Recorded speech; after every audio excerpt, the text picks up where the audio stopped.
I was taught to be silent. I was taught that to speak outside of my family or outside of my community, I dishonored my family. My siblings and I went to British schools in England, and I watched as many of my sisters were being taken out of school to marry men that they'd only ever met in photographs. They disappeared one by one, yet nobody questioned their absences. Nobody asked where they were. In reality, my sisters were being flown to India to marry this man in this photograph.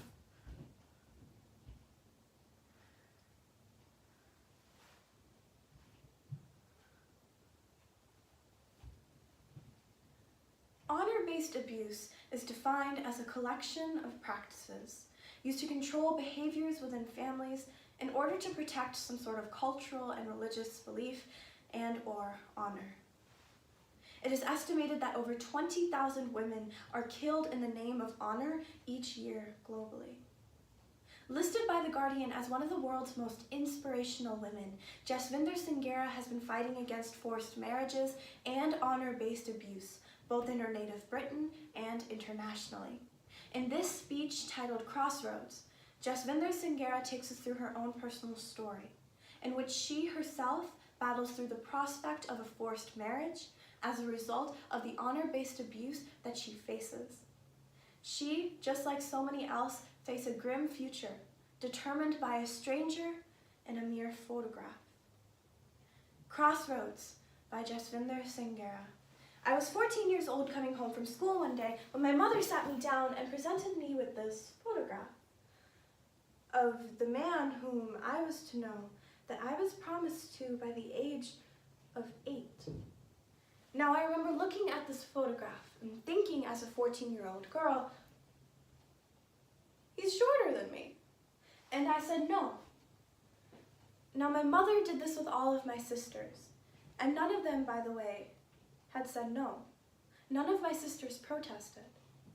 And yet, here was my mother faced with this child of hers who was protesting. But the pressure really mounted when I turned 15 and a half years old. Because growing up in England did not exactly give me the same life as my peers. We were taught that we had the power to honor or dishonor our families through our behavior. So there were certain things that we weren't allowed to do as normal adolescents growing up. For example, we weren't allowed to go to the school dances. We weren't allowed to cut our hair. We weren't allowed to wear makeup. We weren't allowed to talk to boys, let alone even date any. And we had to dress very modestly. Because all of these things were deemed as right and proper and honorable. So when I was 15 and a half years old, that was when the preparations for my wedding were occurring, and I really protested. And as a response, my family took me out of education and placed me prisoner in my own home. Now when I mean prisoner, I mean that the door is locked. There's a padlock on the outside of the door. Food is brought to me to the door to eat. Somebody is constantly watching the door. I have to knock to go to the bathroom, and I was made to stay there until I had agreed to the wedding. I only agreed purely to buy back my freedom. This was a chance for me to plan my escape. I was 16 years old when I ran away from home. During my final year of school, my most important year of school, during my exams, I ran some 150 miles. I don't know, I thought I would be safe there. My parents had reported me missing to the police, and the police did find me. And so here was this police officer, presented with this young woman, begging him not to send her home, pleading him, and thank God, he gave me the right response.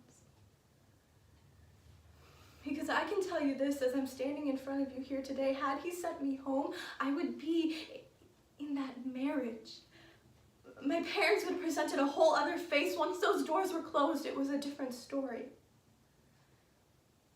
But the officer did ask me to call home and to let my family know that I was safe and that I was well, which is exactly what I did. I'd like to share with you my family's response. My mother was very clear. She said, "If you do not come home and marry who we say, then from this day forward you are dead in our eyes."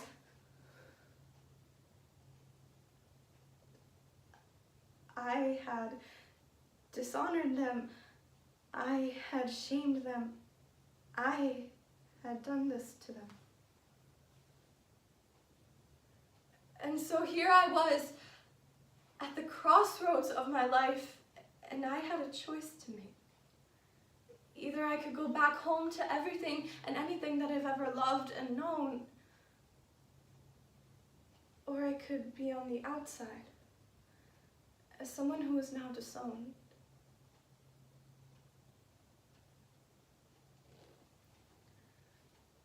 I chose the latter, disownment.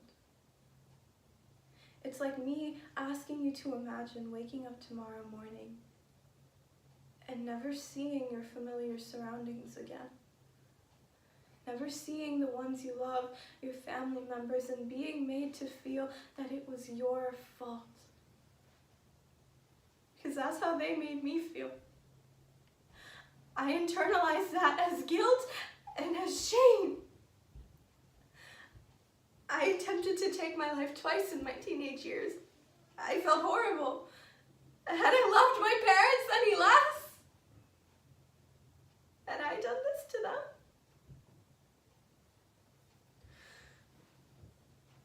them? As I started to live my life, albeit without my family, I developed a secret relationship with my sister, Ravina. We would talk in secret, and she would tell me how she was being physically and psychologically abused by her husband on a daily basis. And I would tell my sister, "Ravina, leave your husband, come live with me, I will keep you safe and I will protect you." And she would say to me, "That's easy for you to say, because you don't have to think about what other people think. You don't have to think about honor." She was right. I was disowned.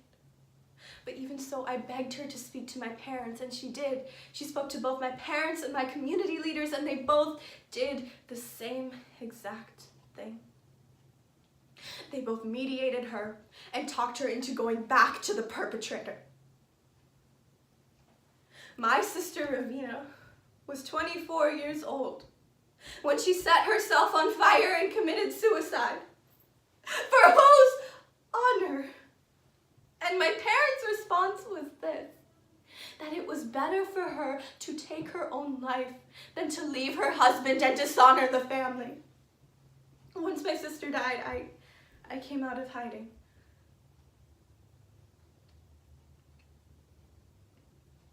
You know, it's hard to imagine, but I miss my family terribly, I do. I was the only one who graduated university. I hadn't read a book until I was 27 years old. My first time ever reading a book, and I achieved my degree. And I remember wanting my father to be in the audience, but he refused to come. A few years later, my father had passed, yet he left me as an executor of his will. So in his death, he spoke more than 1,000 words. I remember going back to the house that I was brought up in for the first time in so long, opening the door, entering my father's room, and in the corner of his wall was my graduation picture. But he couldn't say any of this when he was alive, because the power of an honor system is so great that it exists not just because we allow it to, within our families and within our communities. My honor was their shame. So I let it go, and I forgave them. And now I'm starting to live my life without holding it back.